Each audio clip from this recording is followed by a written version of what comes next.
Okay. So, Dhiru sir, you're ready, right? Yeah. Let me give the intro and then we'll start up. So, I 1 minute. welcome. Yeah, you get ready. You get ready. No issues. Yeah. Yeah. Tell me. Okay. Yeah, I welcome all the participants to this Zoom meeting. And despite of a lot of Zoom problems that's happening around, and I thank once again for Dheeraj and as well as the participants to join this meeting.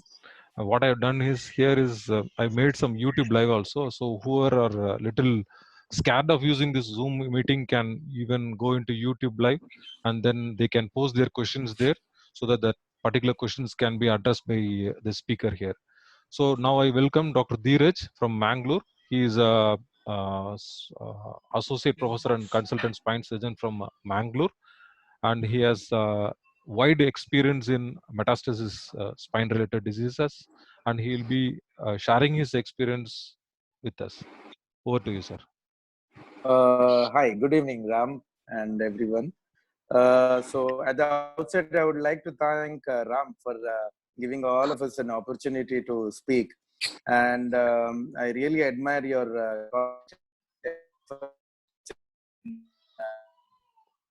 keeping the going on and on and on at this particular time. So it's a very good approach, a very good effort. And so coming to the metastatic disease of the spine and approach. So with the as the population ages, with the better adjuvant therapy, we have more and more patients presenting with metastatic disease. So my outline of the talk would be basically dealing with anatomy, the pathophysiology, the clinical approach, the investigation, and finally the management. So coming to the anatomy, so basically spine is the most commonest site for bony metastasis, and not all metastasis to the spine present with neurological deficits. Now, within the vertebrae, the most commonest portion of the vertebra involved is the posterior portion of the vertebral body, and then the pedicles get involved from there onwards. But on an X-ray, the pedicles would be showing a lytic lesion due to an end-on appearance on an X-ray. So the thoracic and the lumbar spine, if you look at the incidence, they are most frequently involved. Thoracic more than lumbar spine, followed by cervical. And then 10% of the tumor patients develop symptomatic spinal metastasis and eventually have a spinal cord compression. Now, the spinal metastasis can occur in 3 locations: extradural or intradural and extramedullary or intramedullary lesions. So extradural accounts for almost 98%. So all of us know that dura is relatively resistant. Hence, extradural lesions occupy almost 98% of the metastasis. Now, the spinal metastasis can occur by 3 main mechanisms, mainly by intravenous route using an arterial emboli, or as all of us know, the Batson's plexus of vein, which are the large valveless veins which communicate with the pelvis. So that is the other mode of spread. And the third and the last one is a direct local extension resulting in a extradural space compression. I won't go into the details of the pathophysiology, with involving the interleukins and the hormones and the lipases and all those things. Now, coming to the basic pathophysiology, so all cancer patients. Volume kam karna. Mere mein volume badi. Of all the cancer patients, 70% of all the patients develop metastatic disease. Now, amongst the ones who develop metastasis, 40% of them develop metastatic spinal disease. And amongst these 40%, only 10 to 20% of them will develop an epidural component, resulting in spinal cord compression. Now, like as I told you, the location of the spinal mets can be anywhere. It could be in the, it could be in the leptomeningeal, it could be in the epidural component, and also in the posterior elements. Now, coming to the, like I told you earlier, the vertebral body is involved first. The posterior half is seated, and then the anterior half, and then onto the pedicles, and also it might extend onto the lateral masses. Now, the lesions can be osteoblastic or lytic with diffuse osteopenia or a variable combination. Now, replacement of marrow tissue with neoplasm results in a progressive collapse, and finally, it will result in a spinal instability. Now, why do you have so much of mets in the epidural space? Because of extensive arterial blood supply accumulation in osseous elements and vertebral column, and resulting in an epidural met. Now, coming to the clinical approach. So clinically, we obviously start off with history. So specifically with respect to breast, we ask for in a past history of any pain, swelling in the breast, or in a family history. In a patient with a suspected prostate malignancy, we do ask for urinary symptoms. And in a patient with a CA lung, we ask for history of smoking, cough, hemoptysis, and any other past history. Coming to thyroid, obviously you would see a swelling, and clinically you would see hypothyroidism features. Now, 8.5 to 20% of patients with spine mets are symptomatic on presentation, whereas 11 to 34% are ambulatory with cord compression. Even though they have a cord compression, almost 1/3 of them are ambulatory. Coming to the most commonest symptom is the pain. So pain basically happens due to damage of the thick cortical bone, resulting in periosteum stretch. And then pain can also happen because of radiculopathy, because there is a vertebral compression fracture, and there is the root exactly passing beneath the pedicle gets irritated, and that's why you'll have a classical radiating pain, and that is obviously occurs on weight bearing and is relieved on lying down. Now, pathological fracture is the other cause for your pain, and then spinal instability with or without compression of the spinal cord also can be the cause of the pain. Now, pain in this is usually predominantly nocturnal and usually reduces with activity, but it responds very well to low dose steroids. Now, like in an infection also, you can have a nocturnal pain. When you have a nocturnal pain, these two things should always ring bells. So other symptoms are sphincter function loss, which is seen in almost less than 3/4 of patients, and then sensory loss and paraparesis or paraplegia. Coming to the investigations, now this is all done with the medical history as well as examination. Now going to the investigations. So generally we look at the CBC, renal function test, serum electrolytes, and hepatic function to look at the hepatobiliary apparatus, amylase and lipase for pancreatic tumors. And then there are certain tumor markers which would help us in clinching the diagnosis to a particular primary. So serum electrophoresis and beta-2 microglobulin for multiple myeloma, CA 19.9 for pancreatic, gallbladder, and bile duct tumors, CA 125 for ovarian cancers, and PSA for obviously prostatic cancer, CA 15.3 and 27.29 for breast cancer, and CEA for colorectal and again breast cancer, and calcitonin for medullary carcinoma thyroid. So these are all the tumor markers we discussed. Coming next to the radiological investigation. So plain radiographs, CT scan, MRI, bone scan, SPECT, and PET. So others are mammogram and angiogram, which are, obviously we'll be discussing it in the coming slides. So coming to the first modality of investigation is the radiograph. So X-ray obviously will show you a vertebral body collapse, pedicle erosion, classically seen as winking uli, and you can have an osteoblastic lesion like in prostate, and osteolytic lesions in other metastasis from lung and thyroid and other lesions, and pathological fracture dislocations. Now, the disc margins usually are spared in metastasis when compared to the infectious process. In an infectious process, you would obviously see a marked disc destruction. Now, this is a classical winking uli sign you see in an AP view where the left L1 pedicle is destroyed, and usually it is pedicle destruction is usually seen when more than 30 to 50% of your trabecular bone should be evident on an X-ray. The next modality of choice would be MRI, because MRI will tell us the level of epidural component, if you have a skip lesions or multi focal involvement, that will also be shown. And also it will also tell us whether any nerve root or any particular compression is seen, or else if conus medullaris or sacral compression is seen. So MRI is very sensitive but cannot differentiate between infection at times, infection and fracture and an inflammation. Coming to bone scan, obviously, which most of us know that it produces osteoblast. I mean, it's very well visualized for prosthetic CA, which has osteoblastic metastasis, and hence it will show up a hot spot. But it has got a negative, it's got a high false negative, and hence it is not, it doesn't detect, hello? And it's not very please go ahead, informative. Dheeraj. Please go ahead. Yeah, and it's not very informative in myeloma and hypernephroma. And false positives may anyway seen in a case of a trauma, infection, or you can have an ankylosing spondylitis. And bone scan also has the advantage of detecting a malignant lesion a few months earlier than the radiograph. Coming to SPECT. Now, SPECT improves the sensitivity and specificity of our bone scan because it will tell you a focal hotspot plus a lytic area, which suggests metastasis.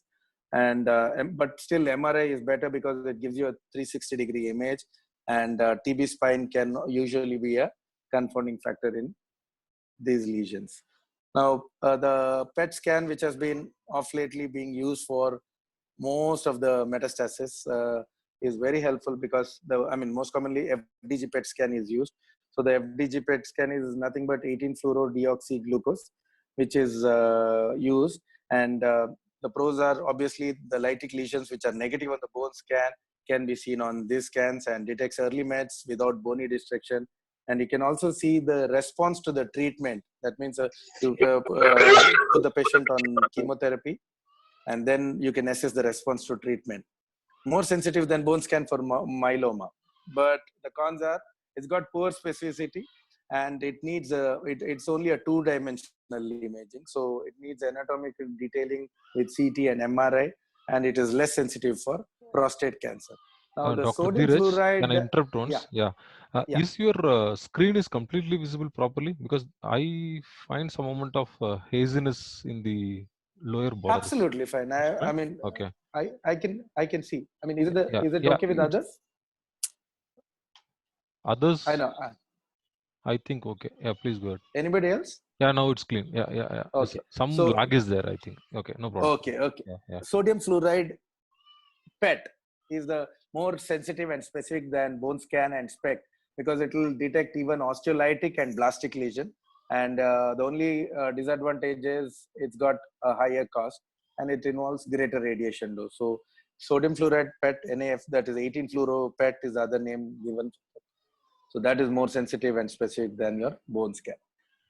Now, the most important modality, investigative modality of choice is biopsy, which is mandatory for all suspected METs. Okay, so most of if you find a MET which is accessible in like suppose in a sacrum or in this thing, you can just do it under local anesthesia. But otherwise, if it is not very accessible, then you'll have to consider doing it under a CT guided. So.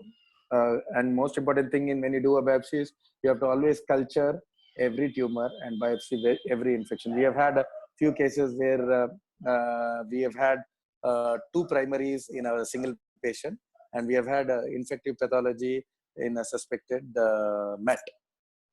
So FNSC may be adequate if the primary tumor has already been identified, and surgeon should never assume the lesion to be metastasis even if the primary is known, especially in elderly people, to rule out infection and benign lesions or primary bone sarcomas.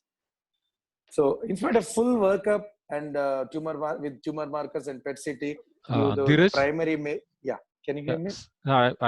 We are able to hear, but some part of screen is getting blurred. Right now? Yeah, right now. Hello? Yeah, Yuvraj. Can you hear me? Dheeraj, I think it's problem with the animation. Can you just switch off all your screen? The slide switching animations. I think that should work. Yeah, yeah. Animation. You're 1 having this minute. Just give transitions, me no, a between minute. each slide. You just switch everything off. It should be okay. Animation should be switched off. 1 minute. 1 Yes, minute. Dheeraj, yes. 1 minute. 1 minute. Thanks, Suraj. Oh, okay. Animation.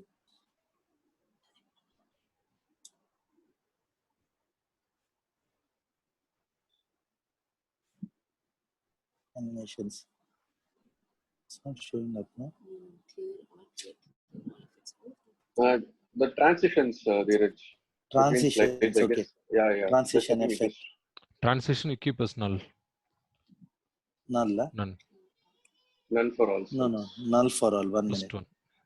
one. None. Yeah, it's none only. Transition is applied to all. None, okay. Apply to all. Okay. Let's see. Apply to all. Okay, done. Go ahead. Okay. Make it as presenter view.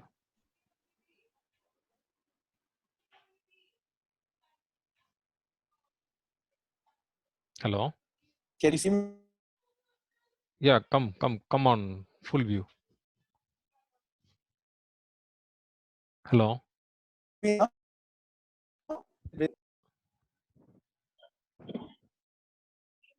Dheeraj, sir.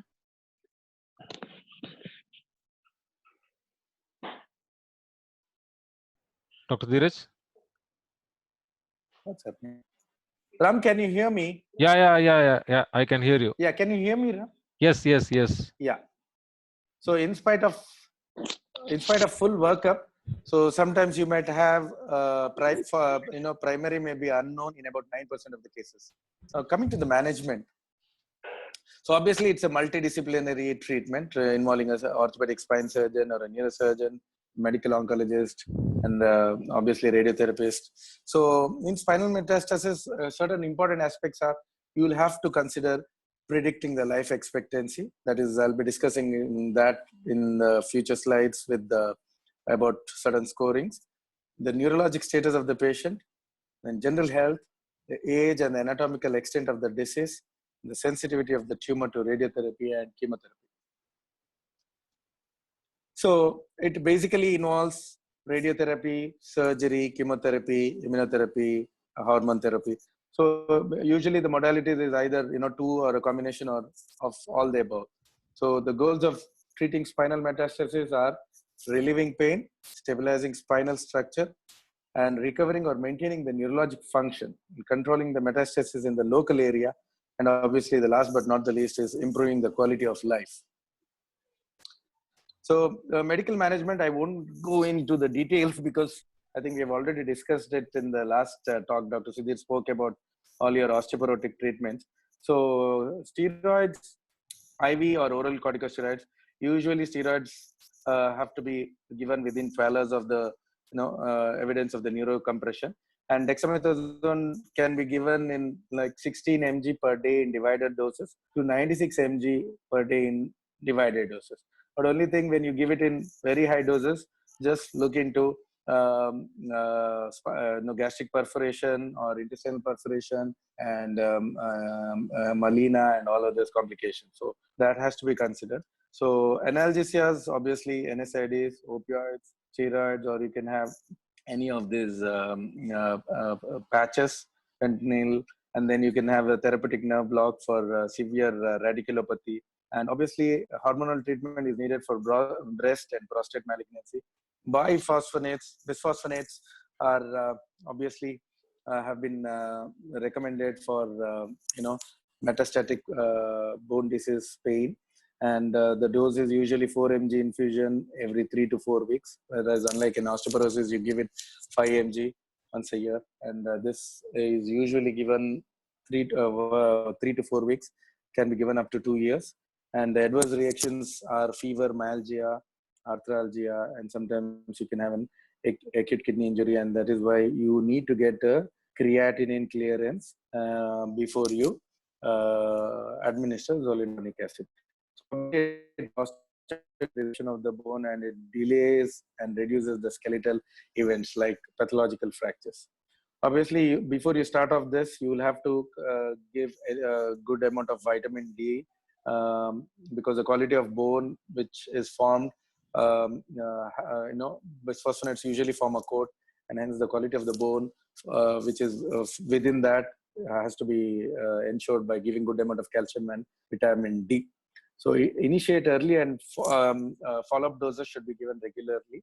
And chemotherapy, obviously, chemosensitive pathologies like malignant lymphoma, myeloma, Ewing sarcoma, and primitive neuroectodermal tumors, and osteogenic sarcoma, and some germ cell tumors. Chemotherapy becomes the mainstay of treatment.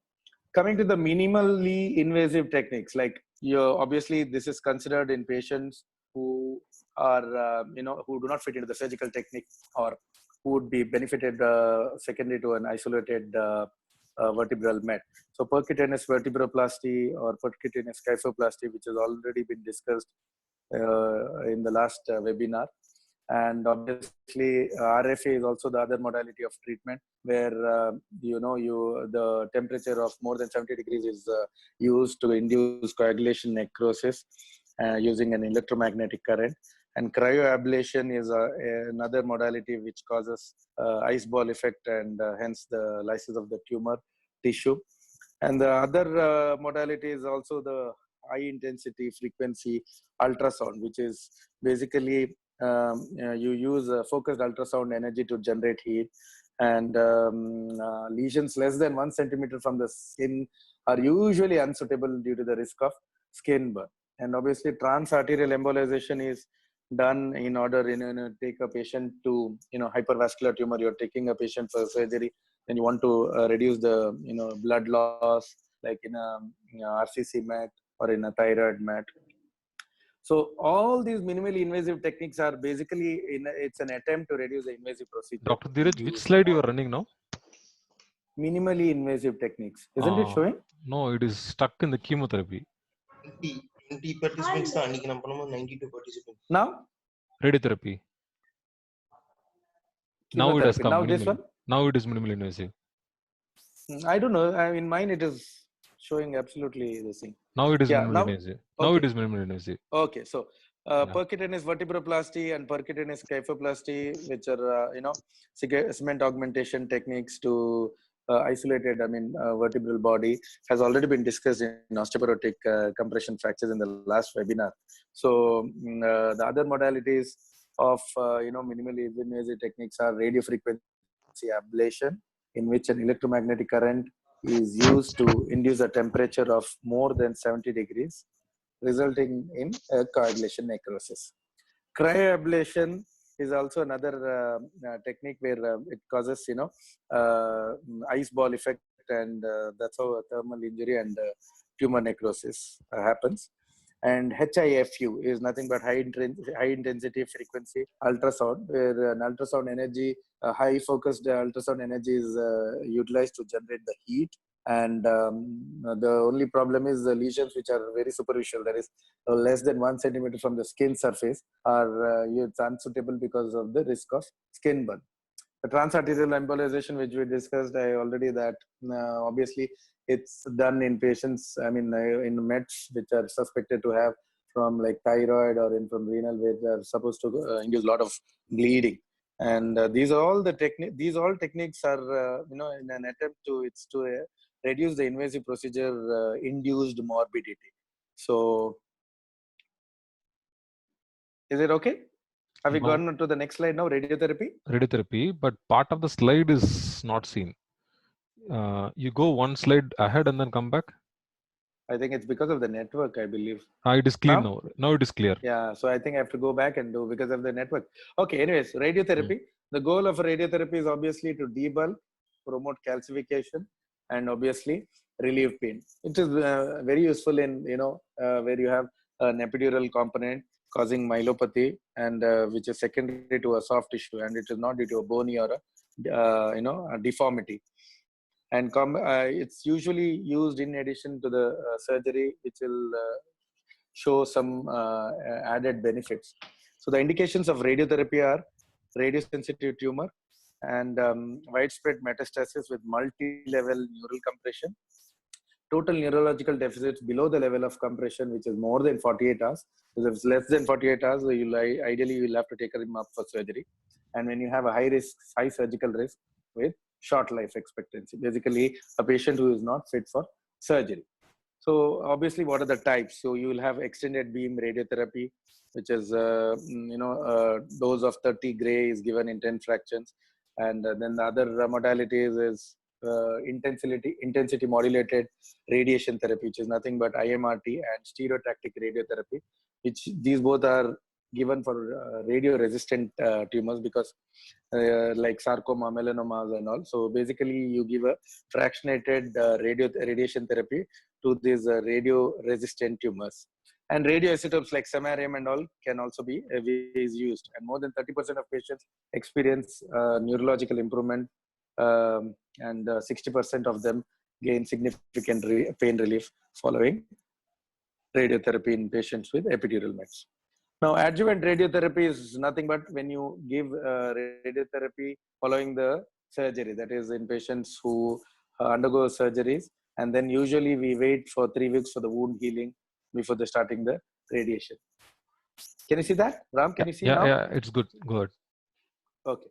So radiotherapy alone is used in ambulant patients, and radiotherapy with decompressive surgery is indicated in non-ambulant patients, and with a single area of compression and paraplegia less than 48 hours, and also in non-radiosensitive tumors, and a predicted survival of more than 3 months. So if you have a predicted survival of more than 3 months, usually they are all the 3 to 6 months is usually the criteria for surgery. So if you have less than that, you can just give them radiotherapy, or else if they have good prognosis, you can consider decompressive surgery and then give radiotherapy.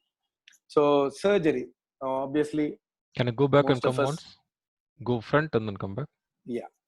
Can Yeah. you see that? Yeah. Actually, So, the animations are making issues. So you go But one I've step, negated all the animations. but I it's don't still know why. working. No problem. No problem. Okay. Hmm. Okay. So anyway, surgery, obviously an aggressive approach.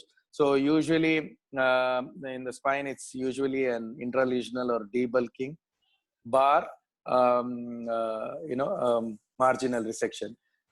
You rarely tend to have a wide resection, and radical is not possible in a spine, because obviously the entire epidural space is connected from cervical to the sacrum is all connected. So radical is not a option at all, and wide is also usually not possible. So the only surgical way is either an block resection, or else intralesional debulking surgeries. So laminectomy has got a poor track record. So laminectomy is usually done in patients when you have a significant epidural component without kyphotic deformity or without mechanical instability. So when you have a mechanical stability, or when the tumor is involving more than one vertebral body, you usually have to do a laminectomy with instrumentation, and probably you will have to augment your stabilization with either a cage or whatever cement. Okay, so basically done for pain relief due to instability. And the three most prognostic factors to be considered in surgery are: one is the grade of the malignancy, two is the visceral metastasis, and three is the bony metastasis. So these will I'll be coming to it later on. So coming to the principles of surgery, so obviously you will have to do diagnosis in unknown primary. Suppose you are unable to diagnose the primary, and you have a isolated met, and even your CT biopsy is negative.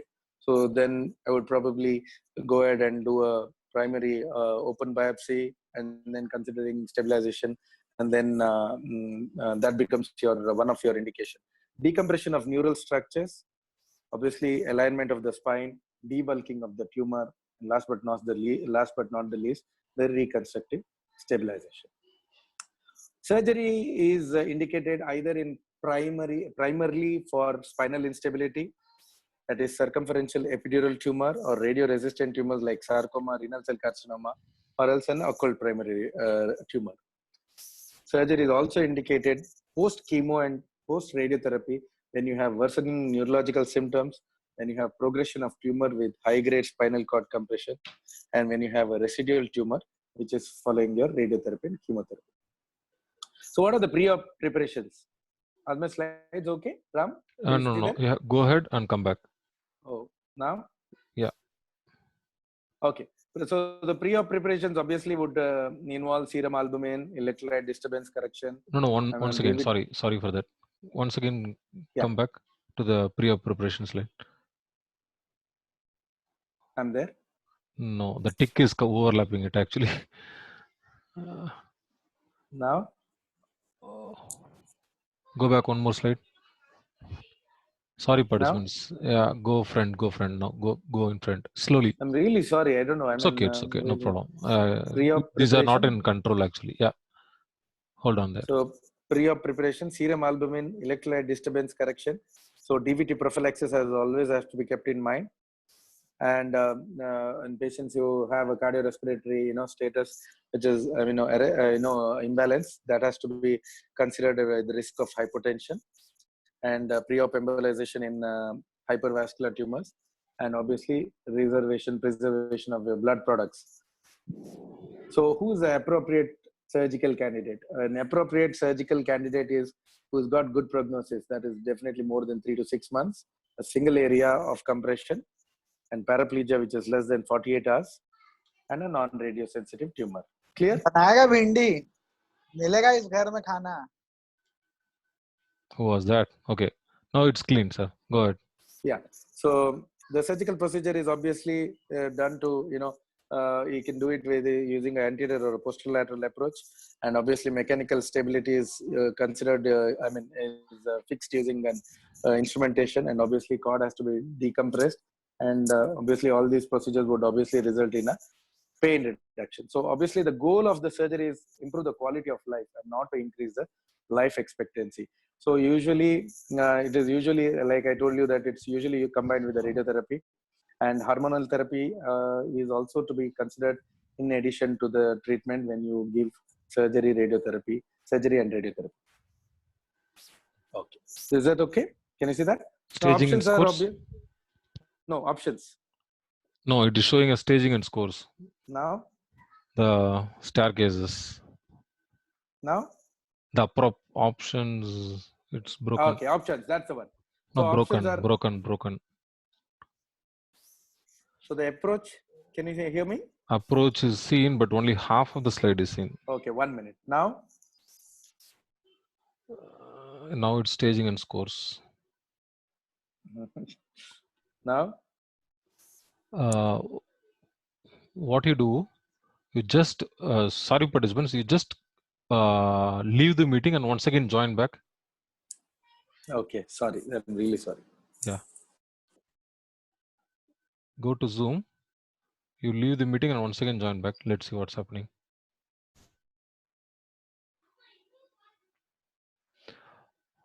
Yeah. Participants, wait for a few minutes. Sorry for that. Hope we'll be back fast. Prognosis, and usually they say that it is less than 6 months, and when you have a score of 9 to 11, its prognosis expected is around 6 months to 1 year, and a score of 12 to 15 has a prognosis of around more than 1 year. So the other score is the SIN score, which is basically the cornerstone is the stability of the spine. So this score considers that location of the tumor, that is a junctional tumor like craniocervical, cervicothoracic, or a thoracolumbar or a lumbosacral. These junctional tumors get a score of 3, a mobile spine gets a score of 2, and semi-rigid and rigid spine gets a score of 1 and 0 respectively. So pain relief, if on movement and loading of the spine, if you have pain, gets a score of 3, and if you have a pain-free lesion, it's a 0 score. And when you have a lytic bone met, then it gets a score of 2, and it's a mixed, it's 1, and when you have blastic, it's 0. So if you have a subluxation or a translation, you have a score of 4, and when you have a normal alignment, it's a score 0 score. And so the total sum of this, when you do, it comes to around 18. So a score of 0 to 6 usually is managed conservatively, whereas a score of 7 to 18 usually needs a surgical consultation and would need a stabilization. Now coming to the Tomita classification. Ram, is it visible? Ram? Yeah, half slide. Sure. Now?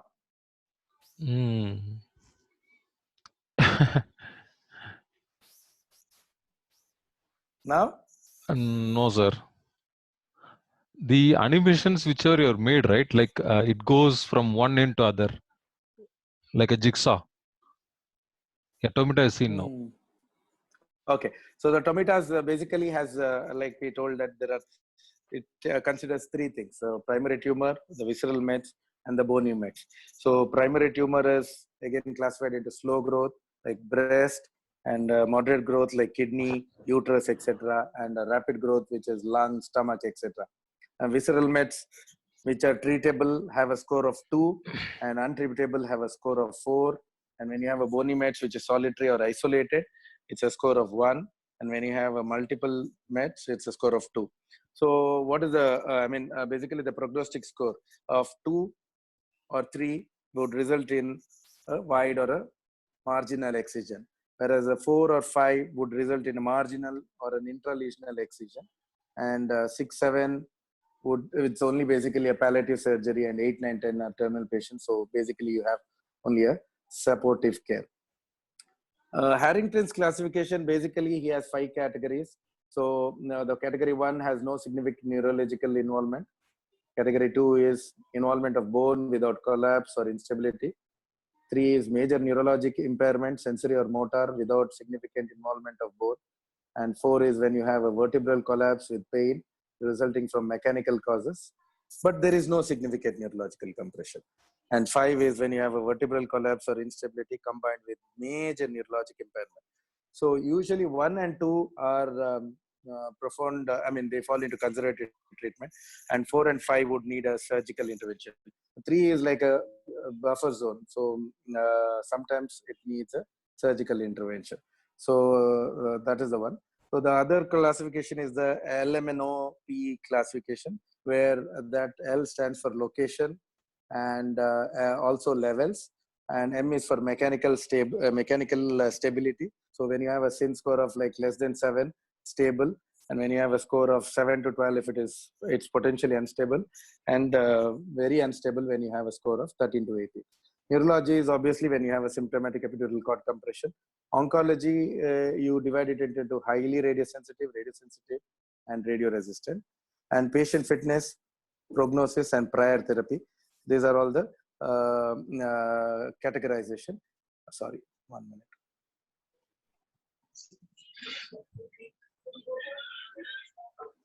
I missed one.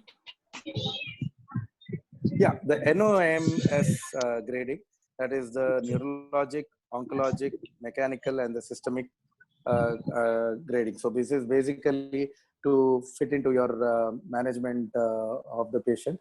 So if you have a neurological, myelopathy patient with high grade epidural spinal met, so you would obviously consider doing radiation. And if there is a myelopathy, you will have to also do a surgery for the patient.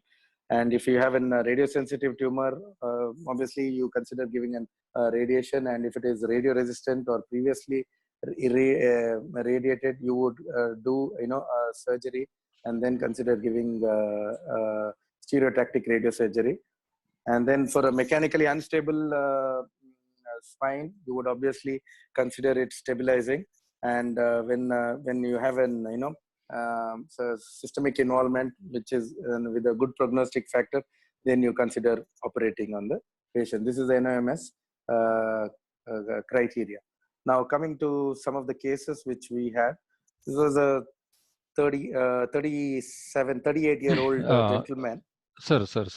Sorry for interrupting. The images I wanted clear. So which images? cases. Yeah. This is post-op. I could see. No. This is the pre-op now, which I've put. No, we are seeing post-op. Now? What you do, you come out of this presenter view and show it as a normal view. 1 minute. Now can you see? No, sir. What I'm saying is, you come out of the presenter view. Sure. It's okay. No, don't go into slideshow.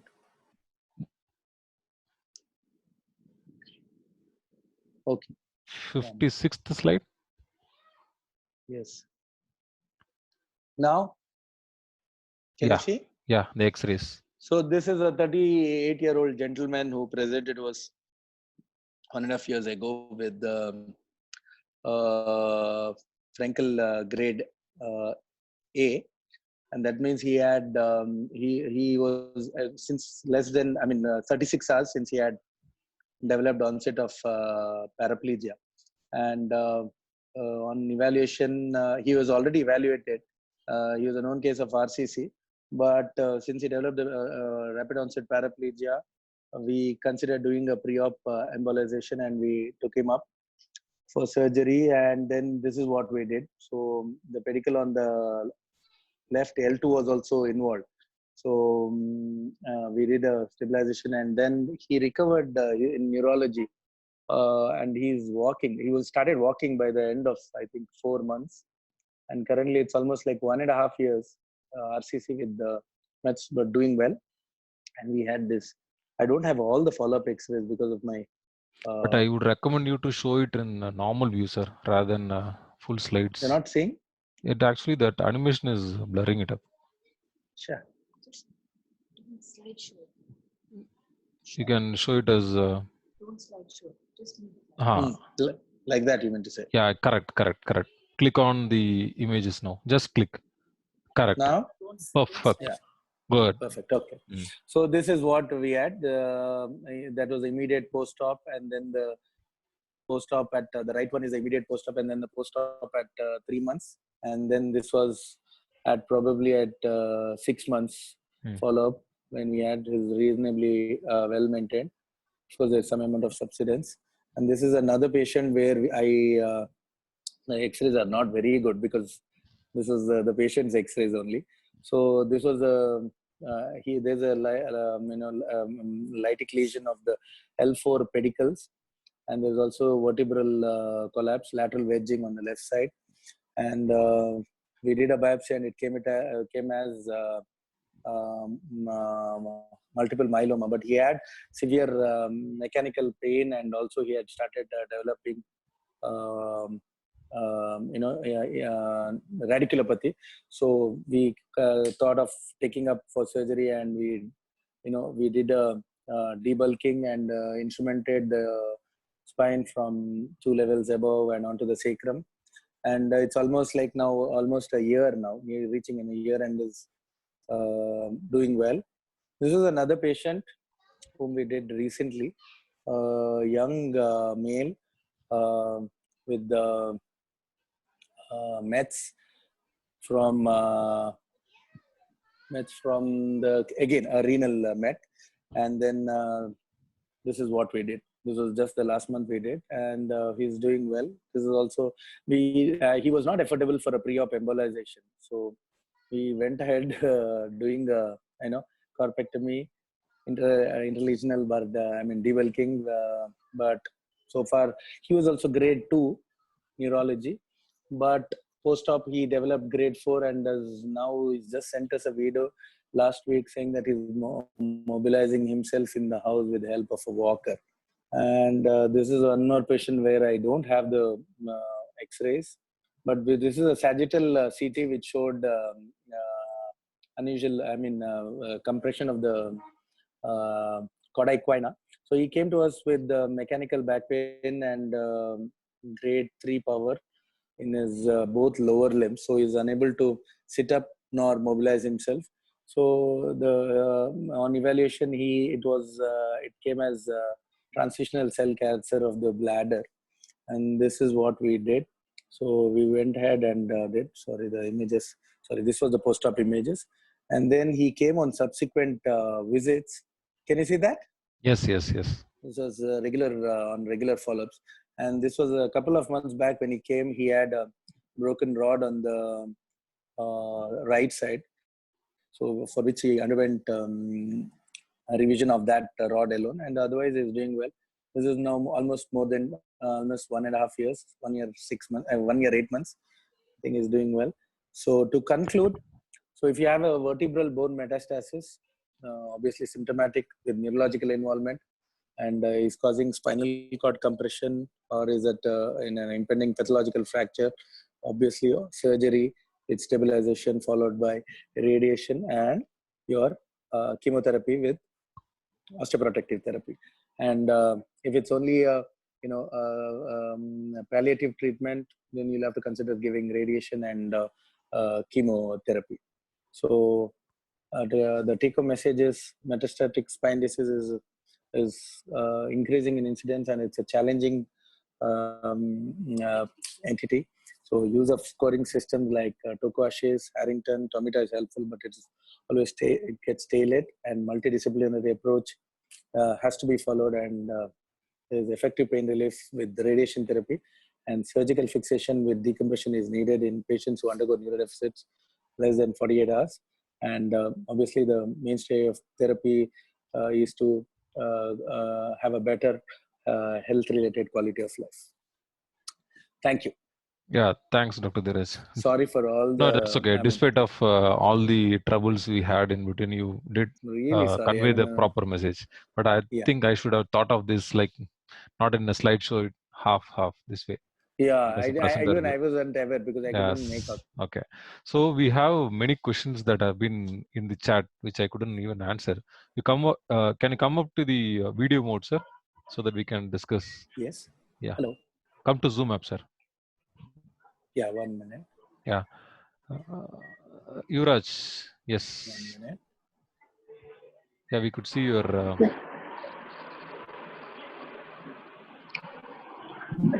Yeah, we could see you. Hi. Okay. Yuvraj has some question. Yuvraj, go ahead. Yeah, you. Hello. Okay, thanks, Ram. Dheeraj, congrats on the great talk, yeah, despite all Sorry, those... but yeah. It's okay. It's beyond our thing. So I just have a couple questions and comments to make. Once the surgery is done, so how do you follow these patients up? How do you know whether the cage has gone for fusion and all that? I mean, considering the case where you showed because obviously if there is a subsidence, you saw in certain cases, in a couple of our patients, there was some amount of subsidence, but patient is absolutely fine and is mobilizing and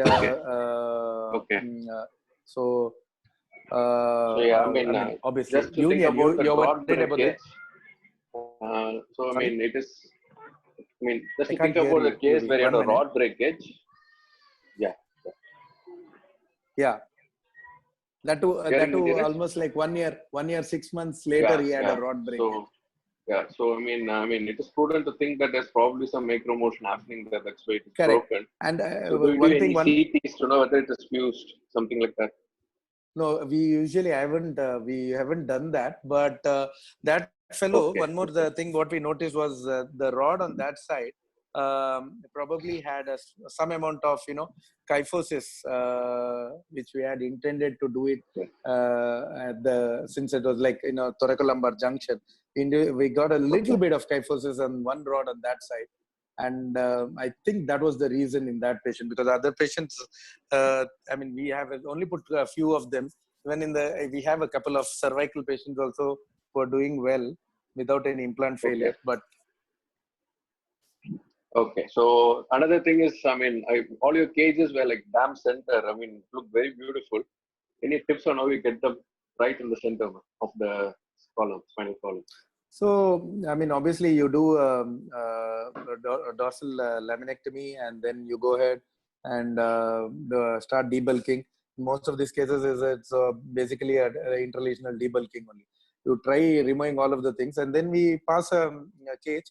To 2 cages, 2 cases, we have put expandable cages. So we went ahead and then rotated the cage 180 degrees, 90 degrees, and then, expanded. But the last one, which I showed you, was the last month which we did. That was a Harms cage. That was just a mesh cage, and it involved a task because we expose on both the sides, right? So both the pedicles are removed, and obviously, so we align it on both the sides. So my assistant is... helps me in guiding the cage almost to the center. So I push it from one side, and the other guy, guides it from the other side into the center. So these are all posterior approaches only, purely posterior. Thanks, Dheeraj. Great. Yeah, how do you decide on long versus short segment? Obviously, thoracolumbar transition zones, we usually prefer going 2 segments above and 2 segments down. Because obviously you're going to do a corpectomy. One segment is still unstable, and obviously it's going to be a more stress riser. Obviously, 2 is the dictum. Some people even go for 3 segments. What is the protocol for post-op radiological follow-up? That is, does it depend on the symptoms or routinely to get a 6 months post-op MRI? Post-op MRI with an implant still gives a lot of implant artifacts, but we usually get a protocol of 6 weeks, 3 months, and 6 months, and then if they're undergoing radiation therapy, you'll have to follow their protocol too. Also, in which cases you prefer a radical vertebral column resection? So most of the time, you wouldn't be able to do a radical resection. That is what I told. So basically, since radical resection is usually because the entire epidural space is in continuity from your cervical till your sacrum. So you can only do probably a marginal resection bar intralesional debulking. So that's all. An experience with spinal cord presenting as epidural bleed instead of, yes, we had a couple of them. I mean, that one patient which I showed you was an L4 myeloma. We had a lot of bleeding, and in spite of pre-op embolization, we lost huge amount of bloods, and post-operatively, the patient had a surgical site infection, and we had to take him up for wash, debridement, and then closure. But then went on to do well. Only thing we had to postpone the radiation therapy for few weeks. Dr. Sudhir has a question. Dr. Dheeraj. Yeah. Dr. Yeah. Sudhir. Dr. Sudhir. Yes, sir. Hi, Dr. Dheeraj. It was a very good Dr. Sudhir, presentation. tell me. Yeah. The thing is, I just Thank you. wanted to know, do you do pre-operative angio and embolization for all the cases? Yeah, I would love to do, but sometimes the cost is a factor. Yeah, So affordability. affordability is a big question because the coils are quite expensive, and also the intervention radiologist charges are also have to be considered. So that's what I was trying to tell you. So this the last month case which I showed you was basically without embolization. And so surprisingly, we didn't lose much blood. We just lost around 1.2 liters. I mean, I agreed that it's quite a lot, but that was anticipating the pre-op embolization. So we had arranged already like five bottles of blood and all those things, but went on to do well. So we went on using a Surgicel with gel foam, and alternatively we started decompressing on one side. And then when there was excessive bleeding, the anesthetist was also of a great help to us. He got in the right time the FFP and the Paxils, and we went on doing alternative. So we have to do this moment we had excessive epidural veins cauterizing by still we got over it without any much of a hassle. One more question. Suppose if you come across radio sensitive or chemosensitive tumors involving the anterior part of the body with deficit, so you do posterior plus anterior, or you just do posterior instrumentation decompression and you wait for the chemotherapy and radiotherapy to work and then go anterior, or you just go ahead with posterior and anterior? Usually we don't go anteriorly. Usually we've been managing it posteriorly, all posterior. So you can manage most of the thing remains from the anterior vertebral column using from the posterior like an extended posterior circumferential decompression. So usually we do it in one stage and then go ahead with chemoradiation. Been successful so far. Only with the posterior approach alone. All the cases what we have showed is all using the posterior approach only. Okay. Great, Dr. Dheeraj. Thanks. Yeah, Dr. Dheeraj, let me put it up in a form of a case way. So presume a patient, 3 scenarios usually happen. Like person comes with an axial pain, no other histories, and you do an MRI, you find one solitary lesion, or sometimes it might be a multiple lesion without anywhere, like not proven having any biopsy results that it is a metastasis, but the look wise MRI wise says it is a metastasis with intact neurology. That's one case scenario that usually happens. Another is a patient who is a known case of some carcinoma and coming up with metastasis. This is one scenario that happens. Or the patient, it can be in any way, both scenarios presenting with a neurological deficit. So all these 3 things way differ the management ultimately differs, right? Like as a surgeon. Correct. So the first case, what you said, would obviously do a CT guided biopsy or open biopsy, whatever is feasible.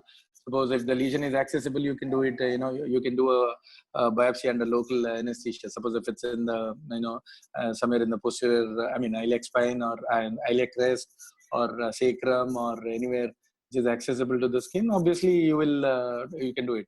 Get a biopsy done. Look at the classify the categories. The patient, how is the patient fitting into the surgical category, if his general health status, and what is the tumor type, and how many mets.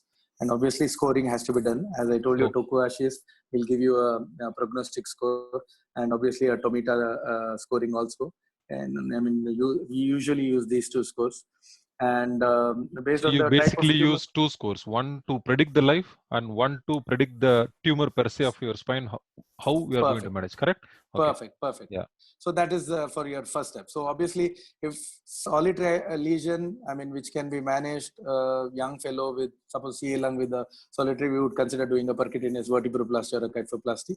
If it's multiple, obviously, I would consider giving radiation, chemoradiation, and looking at the tumor histology. And that is in the first scenario. The second scenario is what was the second scenario?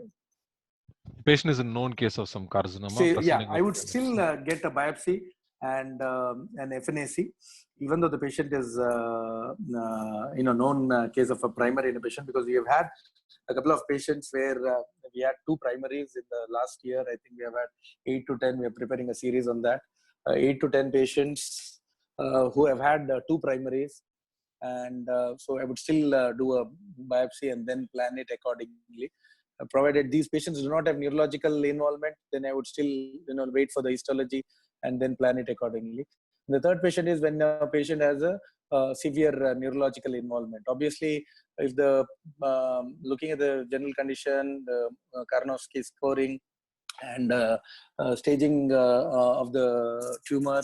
Obviously, if it's got a good prognosis, less than 48 hours of neurological involvement, I would go ahead and do a primary biopsy and stabilization and decompression all in one procedure. Okay. So what about using autografts or bone graft substitutes? So you prefer local bones from iliac or allografts? Yes, usually that is just for the cost cutting. Okay. Because cost is a big factor. Okay. And do you also classify WBB to choose the approaches? Yes, WBB classification is useful. Basically the ones, if you have at least one of the pedicles free, that means tumor zones in either from 4 to 8 or 5 to 9. So obviously purely vertebral body, they would be, WBB classification will be used. But nevertheless, if a patient has a mechanical instability and obviously he has a neurological involvement, obviously would need some kind of surgical fixation. Bowel bladder involvement, neurological deterioration. So obviously would require. Okay. I think we have answered almost all the questions which are in chat as well. If there are any other questions, yes. I hope no. Okay, thanks for joining us, Dr. Dheeraj. Thanks. It was wonderful. Thank you, Ram. Except for few, no, that's okay. Those things are. I was not aware of this. Yeah, no problem. Those things are not in our control only. Thanks for it. Thank you so much. Bye. Thanks, Ram, for giving me a chance. Bye. Thank you. Good night. Good night, everyone. Good night.